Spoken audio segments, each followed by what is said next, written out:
Hello my dear friends, you're in the Military with Summary channel. In this video we're going to discuss the most important events that took place during the previous 12 hours. We have a lot of very interesting updates, so let's start.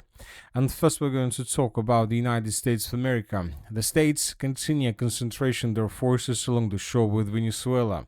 Today we got lots of very interesting updates from this area, which confirms that most likely we're going to see another military operation, at least in this part of the region. Venezuela claims to have detected 5 F-35 jets 75 kilometers of its coast, saying the move threatens national security and violates international law. Later we got to this video where we can see how the United States of America destroyed another vessel. According to the official data published by the United States of America, this vessel belonged to the narco cartel, and this vessel, as you can see, was completely destroyed. We continue receiving reports that the United States of America concentrate their forces. American troops stationed in Puerto Rico are ready to begin an operation to seize Venezuela and overthrow President Maduro. Furthermore, we got report that the United States of America has concentrated the biggest number of forces in this region as well. So the question is when exactly this operation is going to start, but it seems that we can start counting days. Now let's talk about Ukraine. The Russians continue their special military operation, and during the previous 12 hours, additional changes and very interesting updates were recorded. Russia continues attacking and destroying Ukrainian energy facilities. Today we continue receiving reports from the city of Konotop, from Sumy region, from Chernigov region. Here we can see how Russians were attacking energy facilities on the territory of the settlement by the name of Konotop with Guran drones. As you can see, 2 or 3 drones attack the area, and right after this we can see complete outage of energy. Furthermore, we got several reports from the official sources. Russian military attacks on energy infrastructure have caused a widespread blackout in Sumy Oblast, leaving cities like Konotop and Shostka along with surrounding districts and communities without power. So the situation is critical, and it seems that the Russians are trying to create complete blackout in the northern and the northeastern part of Ukraine. And obviously, if somebody does or acts like this, they have just one purpose.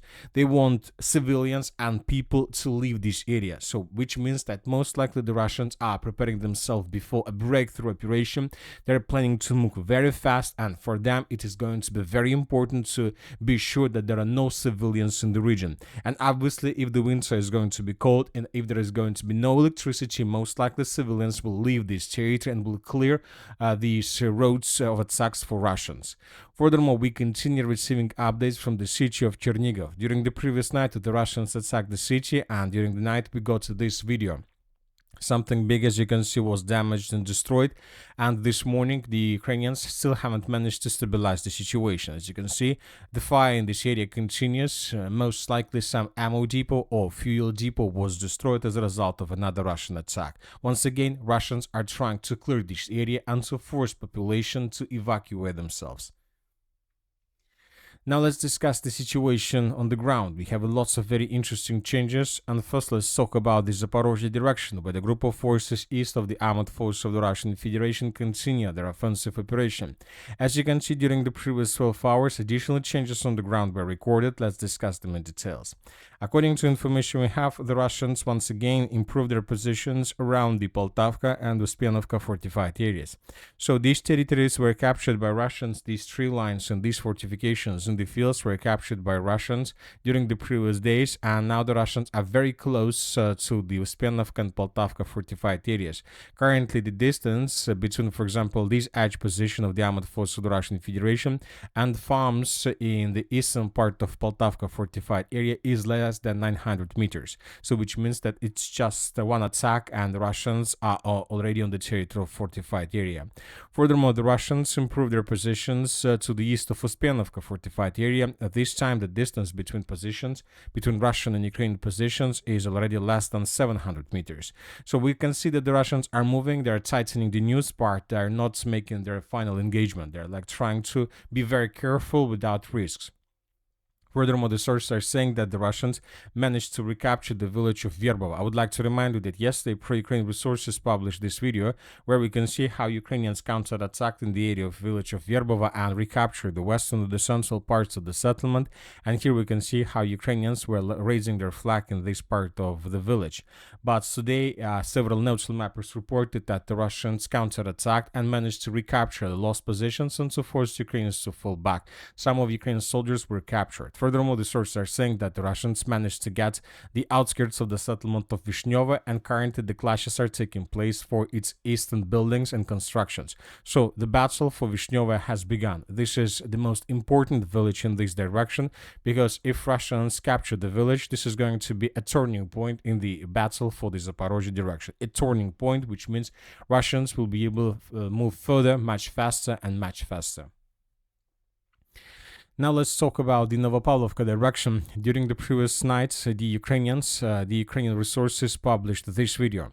And here we can see how Ukrainians were after withdrawing Russians in the village of Ivanovka in its central and its eastern parts. So the video was published by the 37th Marine Brigade of the Armored Forces of Ukraine. Here we can see lots of FPV drone attacks. Lots of buildings were damaged and destroyed as a result of the Ukrainian attack. And 3 points were geolocated. So Ukrainians were after withdrawing Russians along the Ulitsa, along the Franka Street. So based on this report, based on this video, we have adjusted the eastern part and the central part of the settlement of Ivanovka under complete Russian control. So as we discussed, this is a very important village, because if Russians can cut the road between Gavrilovka and Novopavlovka, then the settlement of Novopavlovka will lose the last logistic roads, and Russians will begin offensive operation in this area as well. Now let's discuss the situation in the city of Pokrovsk. It seems that another turning point has, let's say, happened. The Russians, during the previous 48-72 hours, managed to improve their positions in this area significantly. So once again, this is the situation. For example, by the end of the 2nd of October of 2025, the Russians were controlling the southwestern parts, the southern part, and the western part partially. But yesterday, the pro-Russian resources published the first changes, and as a result of clashes, the Russians managed to improve their positions significantly in the western part of the city of Pokrovsk. Basically, the western part, the defense of the western part of the city collapsed completely. Russians are clearing this area, trying to improve their positions and to begin themselves before moving further in the direction of industrial zone. And the Russians managed to outflank and to encircle Ukrainians in the southern citadel, which is even bigger, let's say, progress on the ground in the comparison with the western part.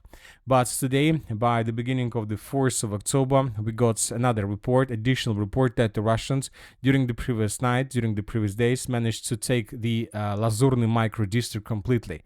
So the most southern citadel of the city of Pokrovsk has fallen, and Russians captured this territory. Most likely now they're trying to clear the situation. So this information today was provided also by a very reliable pro-Russian resource.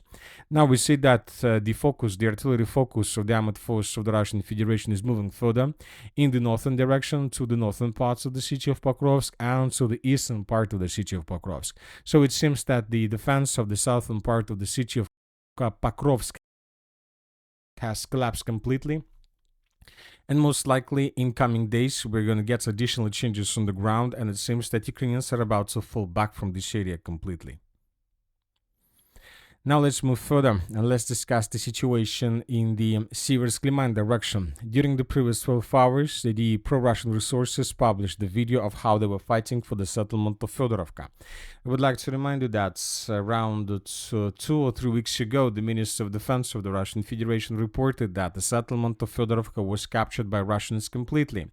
And based on that report, we adjusted the map 2 or 3 weeks ago. But since that announcement, we haven't received anything that can confirm Russian control over the territory. And just today, by the morning of the 4th of October of 2025, the Russians published this video where we can see how exactly the clashes for the settlement of Fedorovka was taking place. In this video, we can see how Russians were clearing one building after another, one basement after another. And in the final part of this video, we can see how Russians were raising their Russian flag in different parts of the settlement of Fedorovka. Based on this video, once again, we haven't adjusted anything. We adjusted the map based on the report of the Minister of Defense several weeks ago. But today we got video proofs that indeed the Russians managed to do this. So now we see that the Russians have a very strong foothold to the south of the city of Siversk, the village of Fedorovka, the settlement of Pereyezdne. Most likely in coming days the Russians will try to capture this dense network of the fortifications to the southwest of the settlement of Siversk, and from these positions the Russians will continue offensive operation further in the direction of the road that connects the city of Siversk and the city of Kramatorsk. We're talking about this line. If Russians can cut this road physically, this is going to be the end for the city of Siversk, and this is going to be the complete end for this. And that's it for the short video. Military Summary channel reminds to condemn any violence in the world. Thank you for watching. Subscribe to my channel, put your likes, join my Patreon, and have a good day. Bye bye.